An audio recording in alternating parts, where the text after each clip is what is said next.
demander à un pilote de Formule 1 si de temps en temps, il va se tromper de vitesse. Non, voilà, c'est comme ça. Hein. Et ça fera dans 2 ans, 50 ans que ça dure.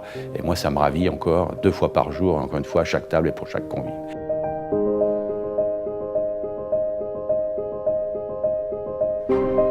Tout est concret chez nous.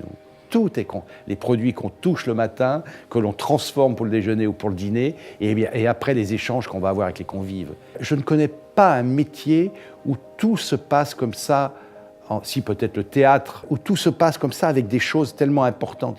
Les produits. Donc ces produits, c'est le travail des hommes. Donc c'est une lourde responsabilité qu'on a, nous. Parce que la carotte, elle n'a pas poussé en 10 minutes comme... qui est à peu près le temps qu'on va mettre pour la cuire suivant sa grosseur. Donc, il y a des semaines de travail. Mon père était jardinier, donc je sais, moi. Gamin, je l'ai vu se lever à 3-4 heures du matin au printemps pour faire du feu dans son jardin. Je trouvais ça ridicule. Et après, j'ai pris conscience qu'avec une gelée matinale, les vignerons le vivent suffisamment, qu'avec une gelée matinale, vous foutez en l'air le travail d'une vie, quoi. Donc tout ça, c'est hyper concret, hyper important. Et après, quand même, nous, ce qu'on fait, les convives vont l'ingérer. Vous vous rendez compte de la confiance qu'il faut avoir? C'est-à-dire que ce qu'on fait, qui pourrait paraître banal, puisque c'est le premier geste, hein, je crois que quand on arrive au monde, le premier geste, c'est d'essayer d'aller bouffer, quoi. Hein, je crois qu'on ne mesure pas assez cette importance-là. On ne va jamais manger un tableau, on ne va jamais manger une partition de musique, on ne va jamais manger une sculpture. La cuisine, on la mange. C'est bien plus important que ce qu'on imagine. Le chef qui m'impressionne le plus, c'est ma mère.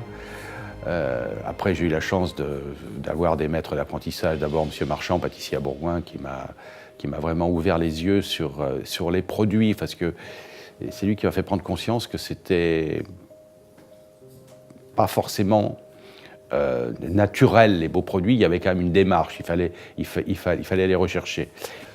On peut vraiment bien faire son métier, je veux dire, avec sa propre sensibilité, si on maîtrise déjà parfaitement les gestes, hein. Et puis après, d'avoir en permanence cette curiosité, d'être... moi, à chaque fois que je vais sur un marché, que je vais chez un confrère, quel qu'il soit d'ailleurs, hein, il y a toujours, dans tous les lieux, il y a toujours quelque chose à voir et à retenir. Pourquoi ce plat? En fait, quand je suis arrivé il y a 22 ans chez M. Savoie, il y avait une recette qui m'avait marqué, c'était un bouillon de canard gélifié, parfumé au thé Lamson Souchon, thé fumé, qui était servi avec un foie gras cuit au sel et une purée de céleri. Et c'est vrai que ce plat-là m'avait marqué, à l'époque, je trouvais ça sensationnel. Et je trouve toujours sensationnel, mais voilà. Moi, je l'avais oublié. Hein. Donc, mais c'était un plat, à l'époque, voilà, j'étais beaucoup plus jeune et ça m'avait énormément marqué. Et j'ai eu envie de le retravailler un petit peu différemment. Et donc le foie gras, au lieu d'être cuit au sel, maintenant il est poêlé. Il est servi avec des endives pleine terre. Et la fine gelée de bouillon de canard, en fait, elle est chaude, elle est parfumée au thé, et agrémentée d'agrumes, le kumquat. Voilà. Donc quelque chose un tout petit peu modifié, on va dire. Mais l'esprit de la recette vient de là. Préparer un repas à la maison, c'est toujours un vrai défi. Parce que le restaurant, je vais dire, c'est facile. Comment s'organiser pour quand même passer le plus de temps possible à table? Et le vrai défi, il est là. Et moi, toujours, je me prends quand même bien la tête, en tout cas bien plus la tête qu'au restaurant. Le défi, c'est l'organisation, pour surtout leur montrer que c'est fastoche, quoi. Moi, ce qui me touche à notre époque, c'est de voir l'engouement planétaire pour la gastronomie. Nous, il ne faut pas oublier que dans les années 60, vous êtes tous trop jeunes, mais on trouvait sur les marchés qu'une variété de pommes, la golden. Je me souviens être allé en Hollande, au mariage des copains. Nous, on était au camping.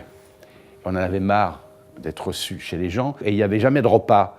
Un jour, moi, je suis allé acheter des patates et du beurre, et au petit-déj, au camping, on s'est fait cuire des patates et du beurre, parce qu'on a... Mais aujourd'hui, regardez le nombre de bons restaurants qu'il y a en Hollande, et puis toute l'Amérique du Sud, enfin, on peut pas... la Scandinavie, on n'avait jamais un convive scandinave il y a encore 5 ans en arrière. Vous êtes des amplificateurs du phénomène planétaire, donc c'est évidemment hyper positif. Et plus il y aura de cuisiniers amateurs, plus nous titillerons, nous les professionnels.